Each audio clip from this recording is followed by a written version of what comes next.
بسم اللہ الرحمن الرحیم۔ ساری تعریف اللہ کے لیے، درود اور سلام محمد اور آل محمد۔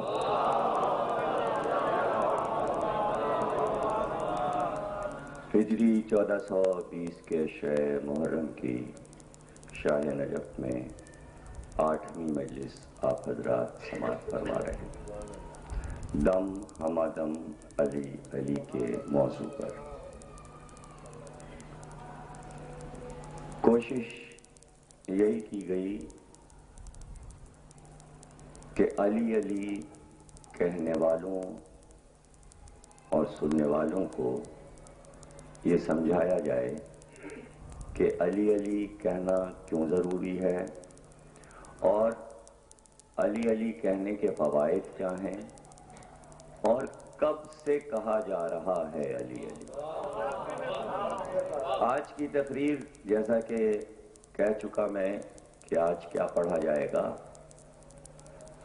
تو آج یہ دن اس لیے مقرر تھا کہ ہم اپنے موضوع کے اعتبار سے یہ بات سمجھا دیں کہ علی علی کا آغاز کب ہوا اور حکم الہی سے اللہ کے حکم پر اس نعرے کی ضرورت کیوں پڑی کہ علی علی کہہ کر علی کو پکارا جائے۔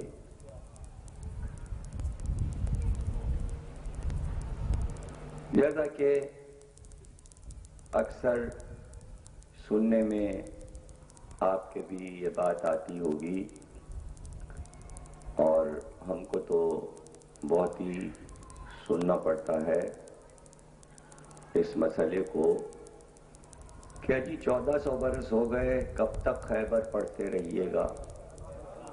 یہ ایک نعرہ ہے کہ خیبر سنتے سنتے ہم پریشان ہو گئے، ابھی تک خیبر ہی نہ فتح ہوا۔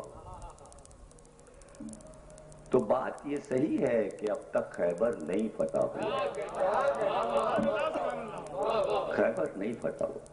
خیبر فتح کرنے والا خیبر فتح کر گیا، اس کے بعد آپ نے پھر خیبر یہودیوں کو واپس کر دیا۔ تو اب آپ 1400 برس سے آپ فتح کر رہے ہیں، علی کا خیبر فتح ہو چکا، مسلمانوں کا خیبر خطرے میں ہے۔ وہ کریں فتح، جس طرح چاہیں فتح کریں، لیکن یہ یاد رہے کہ خیبر فتح ہوتا ہے علی علی کہنے سے۔ اسے چھوڑ دیا تو کوئی خیبر فتح نہ ہوگا۔ اللہ بھلا کرے ڈاکٹر علامہ اقبال کا کہ ایک ایسی فتح کی بات کہہ گئے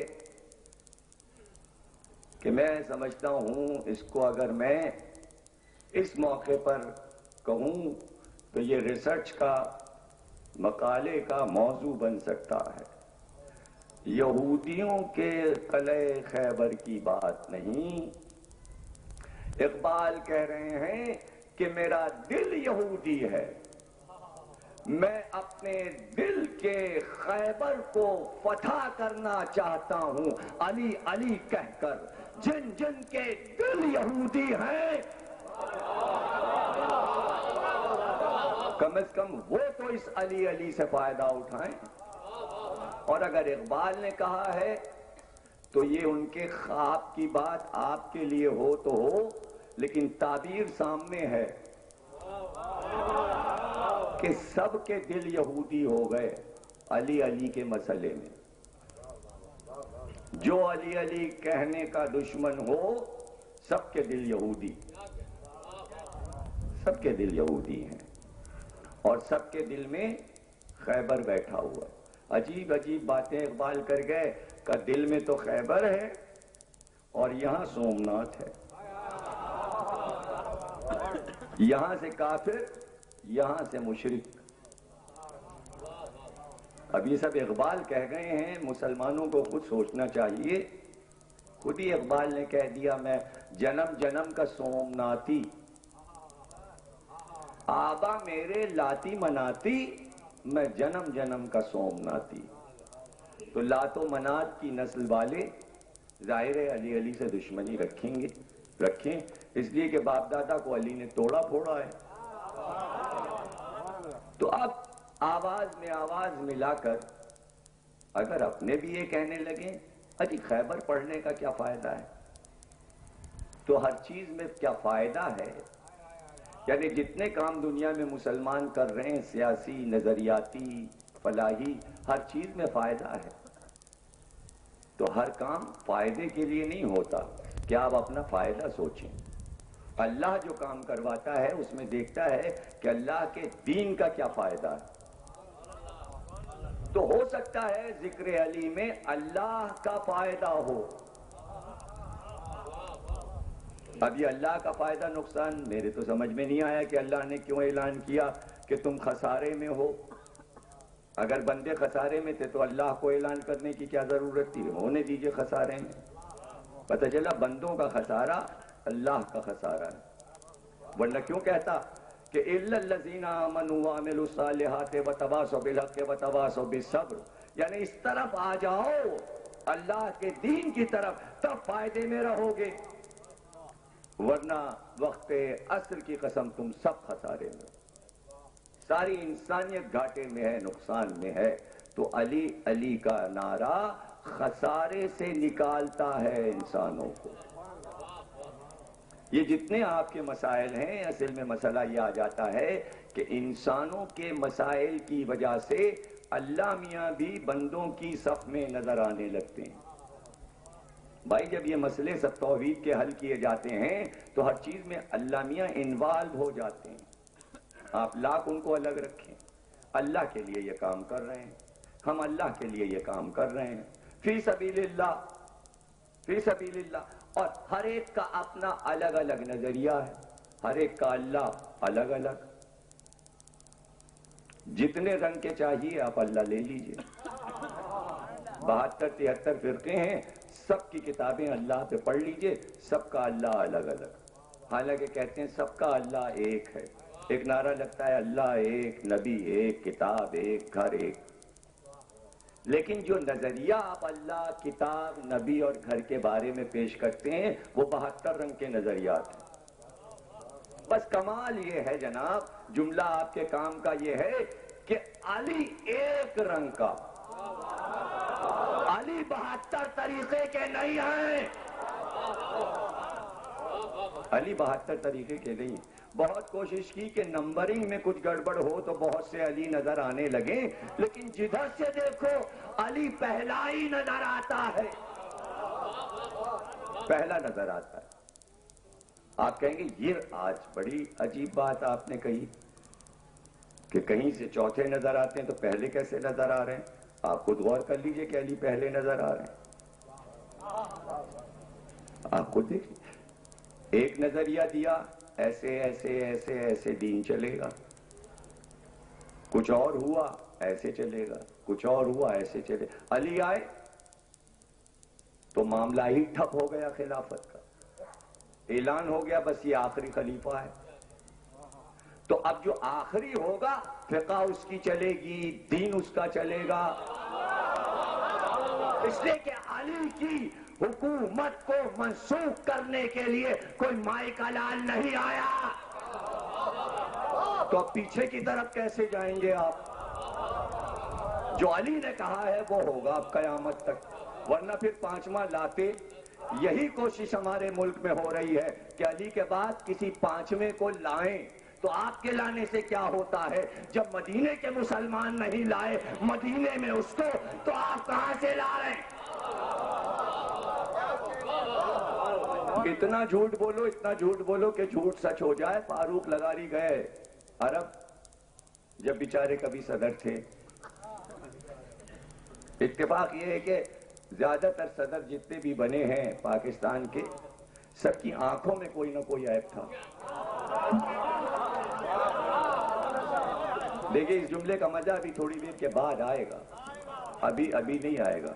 ذرا سا غور کیجئے جتنے لطیفے مشہور ہوئے ہیں ہر صدر کے لیے آنکھوں کے بارے میں. اب سب لطیفے آپ کو یاد آ رہے ہوں گے، بھائی پتن کو بہت لطیفے یاد ہیں، تو ہو سکتا ہے ان کو یاد ہوں، آپ ان سے پوچھئے گا۔ اور ان کے سارے لطیفے بڑے نصیحت آمیز ہوتے ہیں، کوئی نہ کوئی نصیحت۔ لطیفہ وہی ہے جس میں بعد میں کوئی نصیحت نکلے۔ آنکھیں سب کی، اور آنکھیں بھی ایسی کہ میں کیا تعریف کروں۔ آنکھوں کی تعریف کی گئی ہے، 100 میں سور، 1000 میں کانا، لاکھ میں اینچا تانا، اور اینچا تانا کرے پکار، کنجے سے رہیو ہوشیار۔ تو جتنے آئے سب اینچا تانا، اور کنجے ہو گئے تو قیامت۔ اچھا، اینچے تانے میں یہ ہوتا ہے کہیں پہ نگاہیں کہیں پہ نشانہ۔ آپ سمجھیں ہم کو دیکھ رہا، وہ دیکھ رہا ہے گلدان کی طرف۔ تو جتنے صدر آئے اینچا تانا، کہیں کی کہیں دیکھ رہے ہیں۔ گئے وہ کہنے لگے جنت البقیع بھی گئے تھے۔ جنگ نے اوپر کے صفحے پہ نیوز لگائی کہ جنت البقیع میں یزید کے ابا کی قبر کی زیارت کر کے آئے ہیں صدر۔ نگاہیں تھی شام کی طرف، نشانہ تھا مدینے کی طرف۔ ارے بھائی کٹنگ میں نے رکھی ہوئی ہے دکھانے کے لیے، کہاں قبر کہاں دکھائی، یا ان کو دکھائی دی؟ تو کم از کم جنگ تو ایچا تانا نہیں تھا۔ لیکن پتہ چلا جیسا دیس ویسا بیس، جیسا راجہ ویسی رعایا۔ جو صدر دیکھے گا وہی اخبارات بھی دیکھیں گے، جو انہوں نے دیکھا ہے وہی ہوگا۔ اور اگر کوئی ایسا ٹکرا جائے بادشاہ سے، تو بہت کم ایسے ہوتے ہیں جو بادشاہ کے سامنے، مثلا اکبر کو ایک کانا مل گیا۔ اب یہ بھی مثل مشہور ہے کہ کانا ہو تو کوچ جائے، کانے کو کانا نہ کہیے، لیکن پھر کیا کہیے؟ پھر کیا کہیے؟ اگر نہ کہیے تو کیا کہیے؟ آپ بتا دیجیے۔ تو اکبر بادشاہ نے کہا کیا چاہتا ہے تو؟ پورا میرا ملک جو ہے وہ کانا ہو جائے یا تیری آنکھ اچھی ہو جائے؟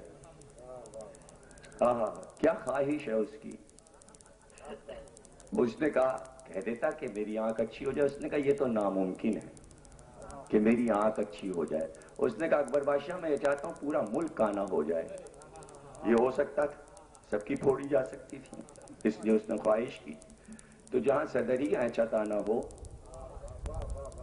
تو وہ یہی خواہش کرے گا کہ سب وہی دیکھیں جو میں دیکھ رہا ہوں۔ اب علی علی کہنے والوں کی آنکھوں کو جہاں نور ملا ہو کہ خیبر میں ہی تو نبی نے علی کی آنکھوں میں اپنا لعاب لگایا، وہ لعاب یہاں تک آ رہا ہے، علی علی نہیں کہو گے تو آنکھیں روشن نہیں ہوں گی، سب اندھے۔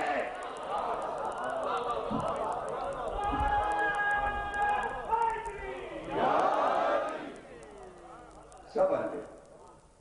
تو آج بنا لو تو کیا ہے، رہیں گے وہ آخری، رہیں گے وہ آخری۔ اور اس کے بعد امامت کا دور شروع ہوا علی کے بعد، تو پہلے امام بھی علی، پھر اس کے بعد امام ابو حنیفہ آئے، امام حنبل آئے، امام مالک آئے، امام شافعی آئے، لیکن پہلے تو علی رہیں گے۔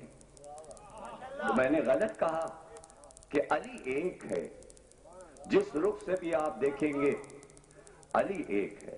جب علی ایک ہے تو علی نہیں بدل سکتا۔ اور یہ جملہ میں کہا کرتا ہوں کہ ایک ہندو بخاری اور مسلم پڑھ کر رنگیلا رسول لکھ دے، اور سلمان رشدی اس دور میں حضور کے خلاف کتاب لکھ دے، 14 صدیوں میں کوئی یہودی، کوئی عیسائی، کوئی ہندو، کوئی کافر، کوئی مسلمان رنگیلا علی نہیں لکھ سکا۔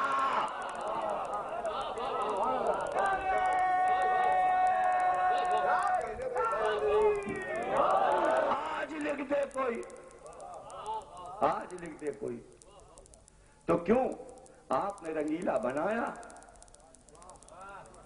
تو اس نے کہا ہم نے تمہاری کتابوں سے لیا ہے، ہم نے یوں سیرت علی کو محفوظ رکھا کہ جہاں بار بار علی کی لڑائیاں پڑھ کر یہ بتایا کہ اتنا بہادر جس کی عمر گزر گئی گھوڑے کی پشت پر تلوار چلاتے ہوئے، اسے اتنی فرصت کہاں تھی کہ وہ رنگیلا بن سکتا اور تم کچھ لکھ سکتے؟ یا عبادتیں یا اسلام کے لیے تگ و دو اور مشقتیں اور ریاضتیں اور میدان جنگ میں لڑنا۔ پہلے یہ تو سوچو 87 لڑائیاں لڑنے والا علی، 10 برس میں 87 لڑائیاں علی نے فتح کیسے کی؟ 2 لڑائیاں تم نے لڑی تو تمہارے دم نکل گئے، آج تک تو نقصان پورا نہیں ہوا۔ علی نے 87 لڑ کر ایک ایک سے یہ کہلوایا کہ خیبر کے بعد کھجوریں پیٹ بھر کے کھائیں۔ ہر لڑائی کے بعد نقصان ہوتا ہے، علی کی ہر لڑائی کے بعد اسلام کا فائدہ ہوا۔ یوں لڑے کہ شکست کا نام نہ تھا۔ کوئی یہی بتا دے کہ بدر سے حنین تک کوئی میدان رسول ہار گئے؟ کوئی بتا دے؟ اور یہ بھی بتا دے کہ ہر لڑائی میں مال غنیمت خوب ملا مسلمانوں کا؟ کوئی یہ بھی بتا دے کہ کوئی ایک تنکا میدان سے اٹھا کر علی گئے ہوں؟ لڑے، پہلوان کو مارے اور منہ موڑ کر میدان سے خالی ہاتھ چلا جائے، ایسا کوئی غازی تو اسلام میں ہو؟ علی نے بتایا غازی اور ہوتا ہے، لٹیرا اور ہوتا ہے۔ اس لیے علی کی جنگیں پڑھنا ضروری ہیں کہ تاکہ علی کے اصول پتہ چلیں۔ خامہ خواہ آپ خیبر کی باتیں کرتے کہ خیبر کیوں پڑھ رہے ہیں، خیبر کیوں پڑھ رہے ہیں؟ ارے اگر خیبر نہیں پڑھیں گے تو علی کے جنگی اصول جو امن کے لیے تھے وہ آپ کو پتہ کیسے چلیں گے؟ خیبر کا میدان ہی تو امن کا میدان ہے، امن کا میدان ہے۔ ہم نے تو نہیں دیکھا کہ کوئی لڑائی فتح ہوئی ہو اور خود جس زمین پہ قبضہ کیا ہو فاتح نے، وہیں کے لوگ اپنی زمینیں، اپنے باغات، اپنے جواہرات تحفے میں دے دیں۔ کوئی ایک لڑائی دکھا دو۔ یہ واحد خیبر کی لڑائی ہے کہ یہودیوں نے پورا فتح اٹھا کر پوری جاگیر تحفے میں دے دیا نبی کو۔ پتہ ہے آپ کو کیوں دیا؟ فاتح خیبر کو دیکھنے کی خوشی میں۔ ابھی تفصیل بھی ہم آپ کو سمجھا دیں گے اور بتا دیں گے، لیکن اس حد تک یہاں تک ہم پہنچے تو ذہن میں یہ بات رکھیے گا کہ یہ امام باڑے، یہ ازخانے جہاں آپ 2.25 مہینے آرام سے بیٹھ کر تقریر سنتے ہیں، اس کی بنیاد رکھنے والے کتنے بڑے لوگ تھے کہ اتنی بڑی بڑی جگہیں ماشاءاللہ سے یہ ہمیں مل جاتی ہیں کہ ہم کسی کا حال کرائے پہ نہیں لیتے۔ کتنے محتاج ہیں لوگ، سڑکیں روکنا، گلیاں روکنا، گھر کے سامنے ٹینٹ لگانا، پارکوں پہ قبضے کرنا، ہمیں یہ سب نہیں آتا۔ ہم جہاں جاتے ہیں پہلے ایسی عمارت بنا لیتے ہیں، چاہے امریکہ ہو یا لندن، تاکہ جہاں سکون سے بیٹھ کر ہم علی علی تو کر سکیں۔ دنیا سے کیا مطلب؟ تو وہ تو زمانے بڑے بڑے تھے کہ آصف الدولہ نے قحط کو دیکھ کر کہ شرفا مانگیں گے تو نہیں، تو کہا کہ بھئی دن میں مزدور بنائیں امام باڑہ اور رات کو شرفا آ کے گرا دیں، مزدوری دونوں کو ملے گی۔ منہ چھپا کے شرفا آتے، دیوار گرا جاتے، ان کو گرانے کی مزدوری ملتی، بنانے والوں کو بنانے کی مزدوری ملتی۔ جب تک قحط رہا یہی ہوتا رہا۔ جب قحط ختم ہوا تو امام باڑہ بن گیا۔ پتہ چلا امام باڑے قحط کو دور کرتے ہیں، قحط کو دور کرتے ہیں۔ یہ شاہ نجف کا روضہ اتنا خوبصورت آپ دیکھتے ہیں، اس کے سائے میں بیٹھ کے آپ سنتے ہیں تو ان ٹرسٹیز کی کتنی محنت ہوگی اس خوبصورت روضے کو بنانے کے لیے۔ اور اللہ میاں کا گھر ابھی باقی ہے بننے کو، پہلے بنا تھا، اب چونکہ روضہ اتنا شاندار بن گیا تو اب وہ مسجد جو ہے وہ اس سے کم نظر آنے لگی۔ تو کیا یہ اچھا لگے گا ہم کو؟ یا یہ الزام کہ مسجد تو ایسی غریبوں جیسی، اور دیکھیے یہ دیکھیے علی کو اللہ مانتے ہیں تبھی تو علی کا روضہ عمدہ بنایا ہے اور مسجد ایسی بنائی، اللہ میاں کا گھر ایسے ہی پڑا ہوا ہے۔ ٹرسٹی پریشان ہے کہیں ان کو یہ الزام نہ لگ جائے کہ علی کا روضہ اتنا عمدہ اور اللہ میاں کا گھر یوں ہی پڑا ہوا ہے۔ تو یہ اس فکر میں ہے کہ اس روضے کے سامنے اللہ کا گھر بھی اتنا ہی شاندار بلکہ ذرا اس سے اونچا بنے۔ تو انشاءاللہ کیسے؟ جب تک آپ لوگ نہیں چاہیں گے۔ انشاءاللہ کہنے سے کیا ہوتا ہے؟ اللہ چاہے کیا؟ اللہ تو چاہتا ہی کہ میرا گھر بنے، لیکن وہ چاہ رہا ہے بندے حصہ لیں میرے گھر کی تعمیر میں، اور یہ آپ کو کرنا ہے۔ جب بھی آئیں یہاں امام باڑے میں تو ایک آدھ کچھ ڈال لیا کیجئے اور ڈال کے چلے جایا کیجئے اللہ میاں کے نام پہ فی سبیل اللہ، اور اس کو بہت خوبصورتی سے کریں۔ اور آپ کے ہی دم سے شہر کے امام باڑے آباد ہیں، آپ کی محبتوں سے بہت سے ایسے افراد ہیں کہ جو باہر ہیں اور اللہ نے ان کو بہت دیا ہے، تو وہ اپنے تصورات کو اس بارگاہ میں اس طرح پیش کریں کہ مولا کہتے ہیں کہ جو ہماری درگاہ میں 1 درہم دیتا ہے ہم اس کے بدلے میں 10 دیتے ہیں۔ اگر یہ آزمانا ہے حدیث تو 1 دے کے دیکھیے کہ 10 ملے کہ نہیں، اور جب 10 مل جائیں تو پھر اس میں سے 1 دے دیجئے، ہر بار 1 دیتے جائیں گے، ہر بار 10 ملتے جائیں گے، اس طرح اللہ میاں کا گھر تعمیر ہو جائے گا۔ صلوات پڑھیے گا۔ 7 ہجری میں خیبر کی لڑائی ہوئی۔ جتنی بھی مسلمانوں کی حدیث کی کتابیں ہیں، خصوصاً بخاری، مسلم وغیرہ، تو بخاری جو کہ مستند ترین کتاب ہے، اس میں آپ الٹ پلٹ کے دیکھیں گے کہ بھئی کہیں خیبر بھی ہے تو کوئی 20-25 جگہ لفظ خیبر خیبر خیبر خیبر لکھا ملے گا، لیکن حدیث ایک ہی ملے گی ہر جگہ کہ خیبر کے دن حضور نے گدھے کا گوشت حرام قرار دیا۔ بس خیبر کا اتنا تذکرہ ہے صحیح بخاری میں کہ خیبر کے دن جب سب مسلمان پہنچے تو گدھے کا گوشت حرام ہو گیا، گدھے کا گوشت حرام ہو گیا۔ ایک جگہ نہیں، جگہ جگہ۔ اب کیوں بھائی کیوں ہو گیا؟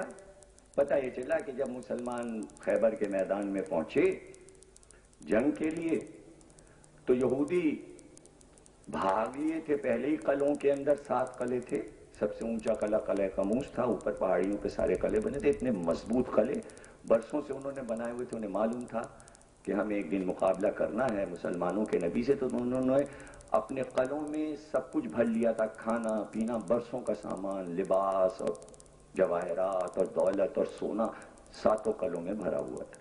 جب پتہ چلا کہ حضور لشکر لے کر آ رہے ہیں تو سارے یہودی قلعوں میں بند ہو گئے۔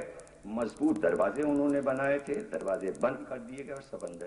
لیکن جلدی میں جب بھاگے تو سارے یہودی گدھے پالنے کے شوقین تھے، گدھوں پہ بیٹھتے تھے، پسندیدہ سواری تھی۔ گدھا ہر نبی کی پسندیدہ سواری رہا ہے۔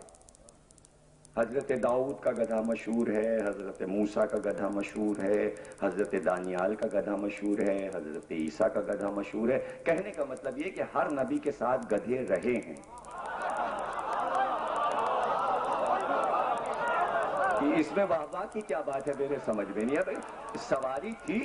یہ تو ہمارے حضور تھے کہ پہلی بار گھوڑے کی سواری کو عزت دار سواری قرار دیا اور کہا گدھے ہمارے ساتھ نہیں چلیں گے، گھوڑے چلیں گے۔ اونٹ چلے، گھوڑے چلیں۔ ایک سے ایک گھوڑے حضور پسند کر کر کے خریدا کرتے تھے، اور کہیں نہیں ملتا کہ کوئی گدھا حضور نے کبھی خریدا ہو یا بیٹھے ہوں۔ ہمیں نہیں ملتا کہ حضور نے کبھی اس پہ سواری کی ہو۔ تو توریت میں، انجیل میں، زبور میں ان سواریوں کا ذکر آیا۔ قرآن نے بھی ذکر کیا ہے گدھے کا، لیکن ان معنوں میں کہ تمہارے لیے ہم نے گدھے پیدا کیا تاکہ تم ان پہ سامان لادو، سامان لادنے کے لیے۔ یہ ذکر قرآن کی کئی آیات میں آیا ہے، اور ایک جگہ یہودی علماء کے لیے آیا ہے کہ یہودی علماء کی مثال ایسی ہے جیسے گدھے پر کتابیں لاد دو. ایک جگہ یہ ہے قرآن میں، یہی 2-4 جگہ گدھوں کا ذکر ہے. کہ پوری تقریر ہے میری گدھے کی سرگزشت قرآن میں، میری ایک مجلس ہے، کبھی سننا چاہیں تو کیسٹ میں سنیں آپ تو آپ کو اندازہ ہو. لیکن آج خیبر کے گدھوں کا ذکر ہے. وہ جلدی میں اپنے گدھے چھوڑ گئے. مسلمان جیسے ہی پہنچے اور خیمے لگائے تو پہلا کام یہ کیا کہ سارے یہودیوں کے گدھے پکڑ لیے، اور گدھے پکڑ کے سب نے گدھے حلال کیے اور گوشت بنایا. کیا کیا بنا ہوگا ابھی آپ جانیے. کسی نے قیمہ بنایا ہوگا، کسی نے پسندے، کسی نے بوٹیاں، کسی نے ٹکے، کوئی کلیجی لے گیا ہوگا، کوئی بھیجا، کوئی کلے پائے. ابھی جتنی قسمیں ہو سکتی ہیں سالنوں کی اس طرح سے بنا ہوگا. ہانڈیاں چڑھ گئیں. اب یہ سب بخاری سے پڑھ رہا ہوں میں، اور کہیں سے نہیں پڑھ رہا ہوں، بخاری شریف سے پڑھ رہا ہوں. ہانڈیاں چڑھ گئیں. ایسے میں آیت اتری اور رسول اللہ سے کہا گیا، اللہ میاں نے کہا کہ جبریل امین جلدی جا کے کہو کہ آج ہم نے مسلمانوں پر گدھے کا گوشت حرام قرار دے دیا. سارے مسلمان دوڑے آئے، کہلے حضور ٹکے بنا لیے ہیں، بوٹیاں بنا لی ہیں. مطلب یہ کہ کچھ دیر کے لیے آیت روک دیجئے. نہیں آپ دیکھیے نہیں، آپ یہ صحیح بخاری ہے.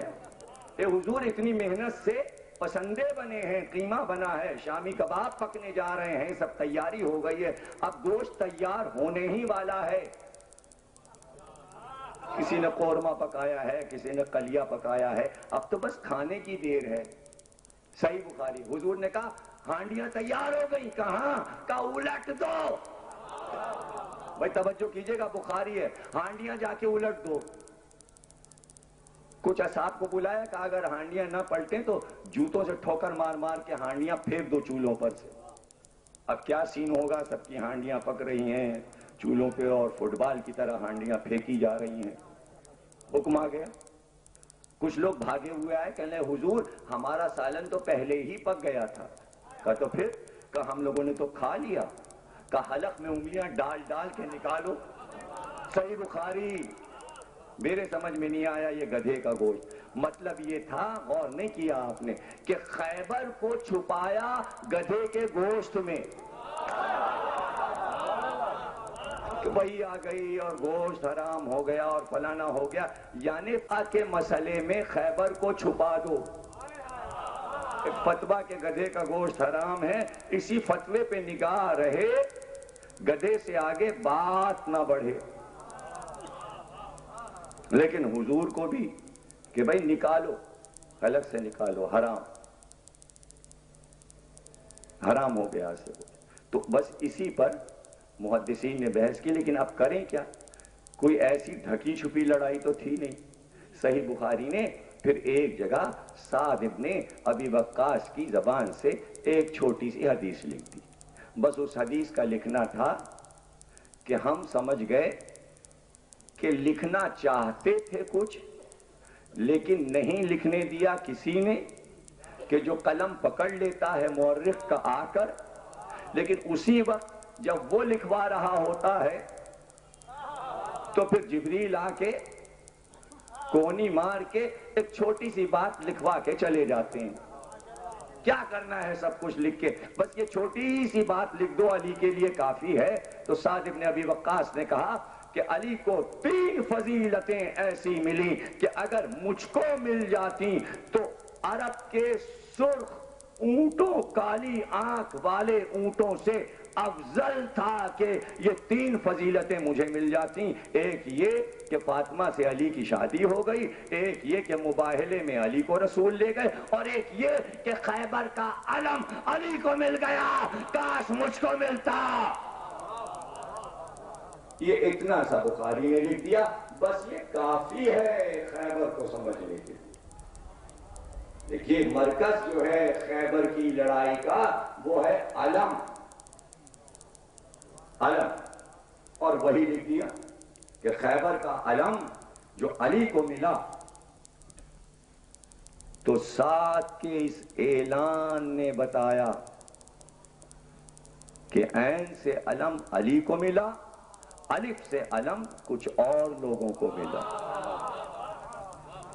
کچھ غم میں مبتلا ہو گئے، علی کو علم مل گیا، تو اس دن کا وہ علم پھر علی سے کوئی چھین نہیں سکا۔ عجیب بات یہ کہ علم اور علم ایک ہی طرح لکھا جاتا ہے، اور یہ دونوں چیزیں علی سے کوئی چھین نہیں سکا، اور قیامت تک یہی دو چیزیں آپ سے کوئی نہیں چھین سکتا، علم بھی آپ کا، علم بھی آپ کا۔ تو یہ تو خیبر کا تحفہ ہے آپ کے لیے۔ ہم خیبر کیوں نہ پڑھیں؟ کیوں نہ پڑھیں؟ ہم سے آپ کہیں خیبر نہ پڑھیے، ہم آپ سے پوچھیں خیبر کیوں نہ پڑھیں؟ کوئی مقالہ لکھے نا اس پر کہ خیبر کیوں نہ پڑھی جائے۔ ہم تو لکھ سکتے ہیں اس بات پر کہ خیبر کیوں پڑھ رہے ہیں، کیا آپ لکھ سکتے ہیں اس بات پر کہ جو خیبر کے خلاف ہیں کہ خیبر کیوں نہ پڑھی جائے؟ نقصان کیا ہے؟ کیا نقصانات ہیں؟ یہودی کا نقصان ہو رہا ہے، عیسائی کا نقصان ہو رہا ہے، کافر کا نقصان ہو رہا ہے، یا خود مسلمانوں کا نقصان ہو رہا ہے، یا شیعوں میں کسی کا نقصان ہو رہا ہے خیبر پڑھنے سے۔ خیبر پڑھنے سے کوئی نہ کوئی نقصان ضرور ہو رہا ہے، اس لیے یہ نعرہ ہے کب تک خیبر پڑھتے رہیے گا؟ اجی جب تک ہمارا دل چاہے گا پڑھتے رہیں گے۔ ہم خیبر کا پورا عشرہ پڑھ سکتے ہیں، آپ سے مطلب آپ کے باپ کا اجارہ؟ ہم 10 دن پڑھیں، 20 دن پڑھیں، 25 دن پڑھیں، ہم 2.25 مہینے پڑھیں، ہمارا وقت خیبر پڑھیں، جنگ خیبر ہی پڑھتے رہیں، تو کیا ہے اس میں؟ کیا نقصان کیا ہو جائے گا؟ صرف یہی کافی ہے کہ یہ ہم پڑھتے رہیں بخاری سے کہ سعد ابن ابی وقاص نے کہا کاش علم ہمیں مل جاتا۔ اگر خیبر اتنی اہمیت نہ رکھتی تو بخاری اس حدیث کو لکھتے۔ علم کی پہچان خیبر سے ہوئی، علمدار کی پہچان خیبر سے ہوئی۔ خیبر کے فوائد اسلام کو اتنے ملے کہ اسی کے بعد حضور کا پورے عرب پہ قبضہ ہو گیا۔ اگر خیبر کی جنگ نہ ہوتی تو مسلمانوں کے فاقے نہ دور ہوتے، اور فاقے بھی ایسے کہ آج ماشاءاللہ سے انہوں نے کہا کہ اخبار میں آیا کہ پاکستان امیر ترین ملکوں میں سے ہے۔ کس نے کہا؟ چپ رہیے گا، بولیے گا نہیں، جس کو معلوم ہے معلوم ہے۔ ابھی 4 دن پہلے کی تو خبر ہے، اور جب کبھی میں اخبار کی کوئی خبر سناتا ہوں تو مجھے پتہ چل جاتا ہے اخبار کوئی پڑھتا ہی نہیں۔ حالانکہ میں یقین سے آپ کو کہتا ہوں کہ کوئی آدمی کراچی کا ایسا نہیں جو پورا اخبار نہ چاٹتا ہو۔ اخبار پڑھنا اور ہے، اخبار کی خبر کو یاد رکھنا اور ہے۔ ضروری تھوڑی ہے ہر اخبار پڑھنے والے کا حافظہ بھی اچھا ہو، اور اخبار کی خبر کون یاد رکھتا ہے؟ ضرورت کیا ہے کہ یاد رکھا جائے؟ امیر ترین ملک ہے، تو امیر ترین ملک کے رہنے والے تصور بھی نہیں کر سکتے کہ کیسے فاقے ابتدا میں مسلمان کیا کرتے تھے۔ جب تک کہ حدیثیں نہ ہوں ہم آپ کو کیسے سمجھائیں؟ حضرت ابو ہریرہ کہتے ہیں کہ جعفر طیار امیر ترین آدمی تھے، حضور کے سگے چچزاد بھائی، علی کے سگے بھائی، بڑے بھائی، بہت امیر آدمی تھے، اور جب ہم بھوکے ہوتے تھے تو جعفر طیار کے پاس ہی جاتے تھے، اور زیادہ تر اس لیے جاتے تھے جعفر کے پاس کہ جعفر کے پاس شہد کا بڑا ذخیرہ تھا، اور ہم لوگ شہد کے عاشق تھے، شہد اچھا اصلی انہی کے پاس ملتا تھا، ان کے پاس مشکیں بھری ہوئی تھی شہد کی، تو وہ جب ہم لوگ پہنچتے تو وہ مشکوں کا دہانہ کھول دیتے، ہم لوگ چلو سے شہد پیتے تھے۔ 1 چمچہ پینا مشکل ہے آج کل، وہ چلو سے پیتے تھے۔ اچھا چلیے، چلو سے پینا غنیمت ہے، یہ بھی بخاری اور مسلم سے پڑھ رہا ہوں، کہیں اور سے نہیں پڑھ رہا ہوں۔ چلو سے پینا غنیمت ہے، کہتے ہیں کہ یہاں تک کہ مشق ختم ہو جاتی تو جعفر دیکھتے کہ ابھی یہ سیر نہیں ہوئے شہد سے، تو جعفر طیار یہ کرتے کہ خنجر نکال کر مشق کو چاک کر کے بچھا دیتے زمین پہ، تو ہم لوگ لیٹ کے مشق کو چاٹتے زبانوں سے، اور چاٹ کے بالکل صاف کر دیتے۔ ہائے ہائے، خیبر کے بعد یہ دور ہوا افلاس۔ یہی فائدہ ہے خیبر پڑھنے کا کہ خیبر مسلمانوں کو امیر بناتا ہے۔ ایک خیبر نے پوری امت کو امیر بنا دیا. اگر 1400 برس میں 4-5 اور لڑ لیتے تو امریکہ سے زیادہ امیر ہوتے مسلمان یا نہ ہوتے؟ ہو سکتے تھے. چونکہ خیبر لڑی ہی نہیں کوئی اور لڑنے کی ضرورت ہی نہیں تھی، اس لیے کہ ہمیشہ خیبر کو بھلانے کی کوشش کی. اس لیے بھلانے کی کوشش کی کہ رسول یہ چاہتے تھے کہ اور لوگ خیبر کو فتح کریں، لیکن مقدر میں تھا کہ خیبر علی فتح کریں. رسول تو یہ چاہتے تھے کہ بھائی تم یہ سوچا کرتے ہو کہ ساری حدیثیں علی کے لیے، تو موقع تو دو کہ ہم کوئی حدیث تمہارے لیے بھی بیان کریں. اس لیے ہو سکتا ہے حضور نے کہا ہو یہ علم لو اور جاؤ، یہ علم لو اور جاؤ، یہ علم لو اور جاؤ. تو چلے تو گئے، چلے تو گئے، لیکن خیبر کا دروازہ، اللہ اکبر.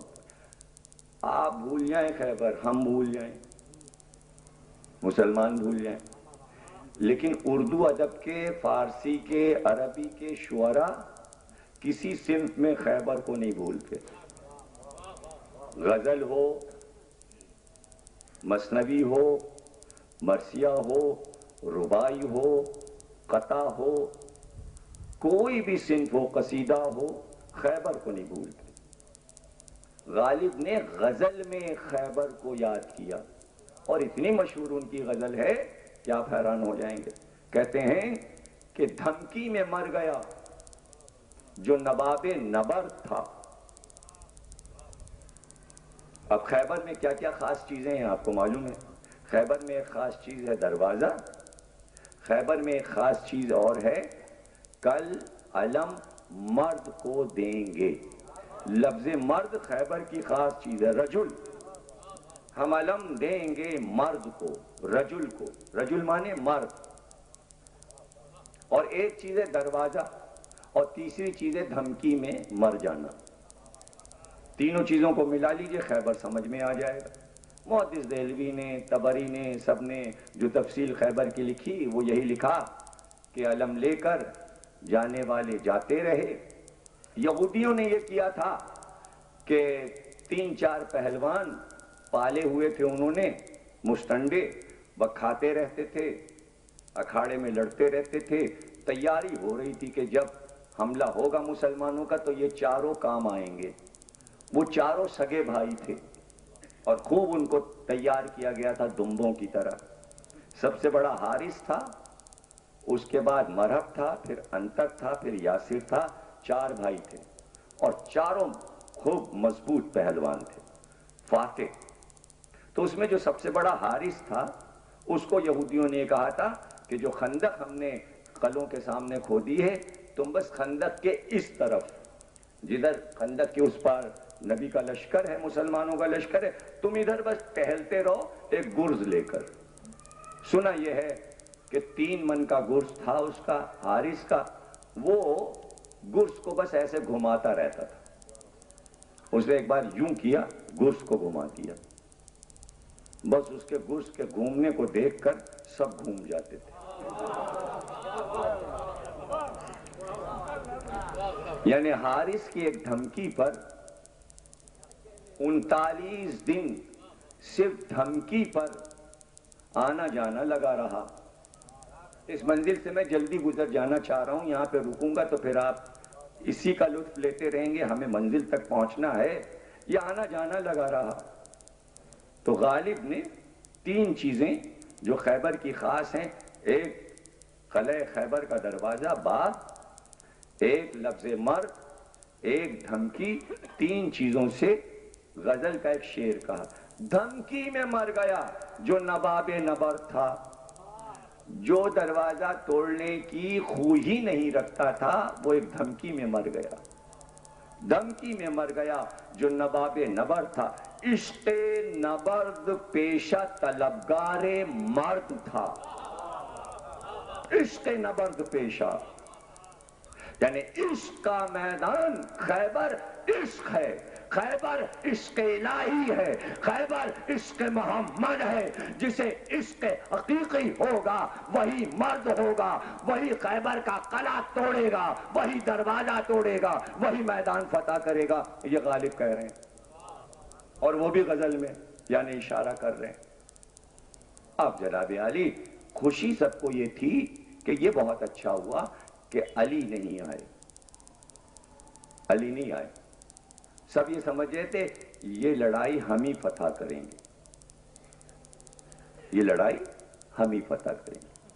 39 دن کے بعد جب 40ویں شب آئی تو اللہ نے جبریل امی کو بھیجا اور کہا اے میرے حبیب جب تک علی نہیں آئیں گے خیبر فتح نہیں ہوگا، اور اسی دن حدیث قدسی بن کر آپ جو ناد علی پڑھتے ہیں وہ نازل ہوئی، کہیے ناد علی مظہر العجائب، اور آخر میں آپ پکارتے ہیں علی علی بے علی بے علی۔ تو پہلا خیبر کا میدان ہے جس میں اللہ نے اپنے نبی سے علی علی کا نعرہ لگوایا۔ خیبر اس لیے پڑھ رہا ہوں کہ دم ہما دم علی علی کا آغاز خیبر کے میدان سے ہوا، اور حکم اللہ سے نبی نے سب سے پہلے یہ نعرہ لگایا علی علی علی علی، اور جیسے ہی نبی نے خیبر کے میدان میں کہا علی علی علی، تو علی نماز پڑھنے جا رہے تھے وضو کر کے، ہاتھوں سے وضو کا پانی ٹپک رہا تھا کہ ایک بار مڑ کر خیبر سے کہا گھوڑا لا، تلوار لا۔ قمبر نے پوچھا کیوں؟ کہ خیبر کے میدان میں نبی نے پکارا۔ اب کہاں مدینہ 90 میل دور اور کہاں خیبر کا میدان، علی کہہ رہے ہیں نبی نے پکارا ہے۔ گھوڑے پہ سوار ہوئے، کمر میں ذوالفقار حمائل کی، تو قمبر نے کہا مولا تنہا مجھے چھوڑ جائیں گے؟ کہ رکاب پکڑ لے، آنکھ بند کر لے، 1 سے 10 تک گنتی گنتا جا۔ جب اس نے 10 کہا علی نے کہا کہ کھول دے، تو خیبر کے میدان نے قمبر نے اپنے کو پایا، پرچم اسلام لہرا رہا تھا خیمہ نبی پر۔ لیکن وہ زمانہ تھا کہ آشوب چشم تھا علی کو۔ اب یہ آشوب چشم کا مسئلہ کہہ تو دیتے ہیں، پڑھتے رہے ہیں ذاکرین برسہ برس سے، جب خیبر پڑھا ہے تو علی کے آشوب چشم کو بھی پڑھا ہے۔ اپنے بچوں اور جوانوں کے لیے مسئلہ بھی حل کر دوں۔ آشوب چشم کیا ہے؟ آشوب چشم ہے آنکھوں کا سرخ ہو جانا، دھوپ میں نہیں نکل سکتا آدمی اگر آشوب چشم ہو، آنکھیں آئی ہوئی ہیں۔ یہ بچپن سے علی کو تھا، بچپن میں بھی تھا، اور کبھی ابو طالب کبھی فاطمہ بنت اسد آنکھ میں دوا ڈالتی تھی۔ تو یہ کوئی بیماری نہیں ہے آشوب چشم، میں سمجھا دوں آپ کو۔ جو زیادہ میٹھا کھائے گا اس کو آشوب چشم ہوگا، اس کی آنکھیں سرخ رہیں گی۔ علی بچپن سے میٹھا کھانے کے شوقین تھے، وہ اثر اب تک سادات میں آیا ہے۔ ادھر کھانا کھا چکا ہے جی، کچھ میٹھا بھی ہے، میٹھا شجرہ سادات کو بتاتا ہے، اور جس نے انکار کر دیا، آپ نے کہا جی شکر ٹھیک ہے، اجی بس ٹھیک ہے ہم کم پیتے ہیں، سمجھ جائیے شجرہ کیسا ہے۔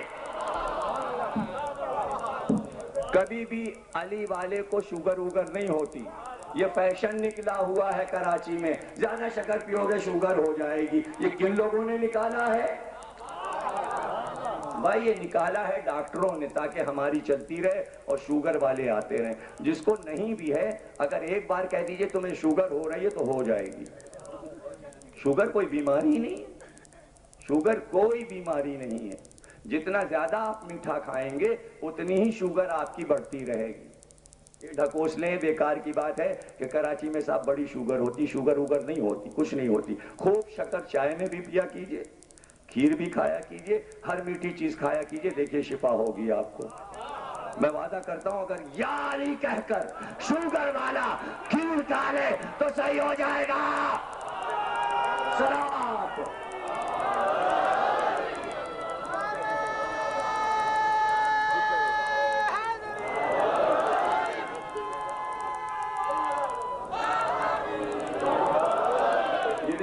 محمد رضوی صاحب بڑے ممتاز ادیب صحافی شاعر بیٹھے ہوئے ہیں، یہ کہتے ہیں خوب میٹھا کھانے کے شوقین ہیں، یہ کہتے ہیں ہم تو اتنا میٹھا کھاتے ہیں کہ ایک دن کھا کھا کے مر ہی جائیں تو اچھا ہے۔ دیکھیں یہ شجرے کی پہچان ہے کہ میٹھے پہ قربان ہو جانا۔ کسی نے کہا تھا حضرت علی سے کہ آپ کیا علم غیب رکھتے ہیں؟ علی نے کہا ہاں۔ کہنے اچھا بتائیے آج میں کیا کھاؤں گا؟ کہنے آج تم کھیر کھاؤ گے۔ کہنے میں نہیں کھاؤں گا، میں آپ کے قول کو غلط کروں گا۔ کہا جاؤ کر دو۔ اتفاق سے گھر آئے واپس، بیوی سے کہنے لگے بیگم کیا پکایا ہے؟ کہا ہے کھیر پکائی ہے۔ لعنت تم پہ، میں کھیر نہیں کھاؤں گا۔ باہر نکل گئے، اپنے کسی اور رشتہ دار کے یہاں گئے، وہم و گمان بھی نہیں تھا، اور محلے کے اس پار بھائی آج تمہارے یہاں کیا پکا ہے؟ کچھ بھوک لگی ہے؟ آواز آئی گھر میں سے آج تو ہمارے یہاں کھیر پکی ہے۔ کہا خدا تمہیں غارت کرے، ہم علی کو جھوٹا کرنا چاہ رہے تمہارے یہاں بھی کھیر پکی ہے۔ باہر نکل گئے، اب ایک ایک محلے میں گئے، جہاں جا رہے ہیں جہاں پوچھتے ہیں کھیر پکی ہے۔ کہنے آج میں کچھ کھاؤں گا نہیں، یہ کہہ کے صحرا میں نکل گئے۔ ادھر سے ایک بدو عرب جا رہا تھا۔ اب یہ آپ کو بتا دوں کہ بدو عرب جو ہیں پتلی چیز پہلے زمانے میں کیسے کھاتے تھے، جیسے پھکنی آپ نے دیکھی ہوگی تو وہ بانس کی ایک لکڑی ہوتی تھی، پھکنی ٹائپ کی بڑی سی لکڑی ہوتی تھی، تو وہ ہانڈیوں میں یا مشک میں کوئی میٹھی چیز انہوں نے پکا لی، جیسے کھجور کی لسی عرب میں بڑی مقبول تھی، دودھ میں کھجور کی لسی خوب گھیپی انہوں نے، اور پتلی پتلی جیسے لسی آپ کے یہاں ہوتی دکانوں وغیرہ کا آپ نے دیکھی ہوگی، وہ انہوں نے پوری ہانڈی میں لی اور نلکی پوری انہوں نے منہ میں لگائی، گٹر گٹر گٹر گٹر پوری ہانڈی اونڈے لی، اور وہ نالی سے ان کے منہ میں بغیر دم لیے سب اتار لیا انہوں نے۔ تو یہ اس طرح وہ پیا کرتے تھے۔ وہ بدو چلا جا رہا تھا، اتفاق سے ایک ہانڈی لٹکایا تھا اور لمبی سی پھکنی لیے ہوئے تھا، تو اس نے پوچھا جی آپ کہاں جا رہے ہیں؟ کہنے بس دل گھبرایا ادھر صحرا کی طرف چل رہا ہے۔ کیوں؟ کہنے بھئی آج ہمارے ساتھ عجیب واقعہ ہوا، علی سے ملاقات ہوئی تھی تو ہم نے ان سے کہا کہ علم غیب جانتے؟ کہنے ہاں۔ تو ہم نے کہا بتائیے آج ہم کیا کھائیں گے؟ تو علی نے کہا کھیر۔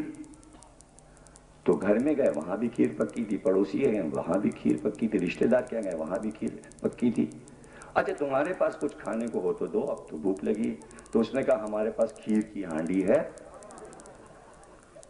صحرا میں گئے تھے بھاگ کے، تو ان کا بھائی کھیر تو ہم نہیں کھائیں گے۔ اس نے کہا کیا مولا علی نے کہا ہے کہ تم آج کھیر کھاؤ گے؟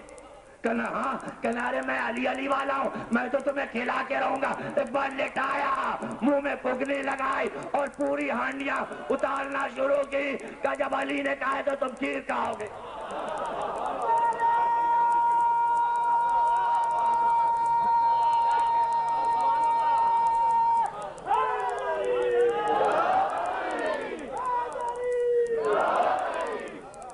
کھیر کھاؤ گے۔